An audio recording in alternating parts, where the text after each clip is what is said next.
Ba, bata yan ah. So nakikita niyo po na yung bata is kasama ng adult. So most probably, ano pong mangyayari sa bata pagka po siya ay nakalabas ng kulungan? Magiging ano, Ah, well-trained na criminal. Kataas-taas po, ganun ang pinalalabasan ng bata. Kasi kasama niya yung mga matatanda doon sa loob ng facility. So, titrain na siya kung ano-ano yung mga gagawain niya, estilo paglabas niya, kung paano siya maging number 1 or top criminal. At saka hardened criminal na po yan. Sa pinagdaanan niya parang sa loob, ewan ko lang kung ibuong lang ng bata.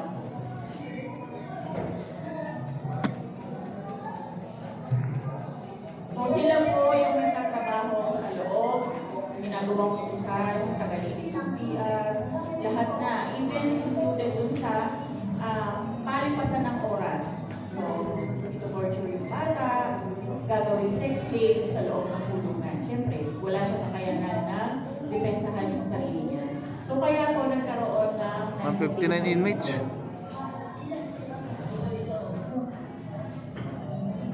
Grabe.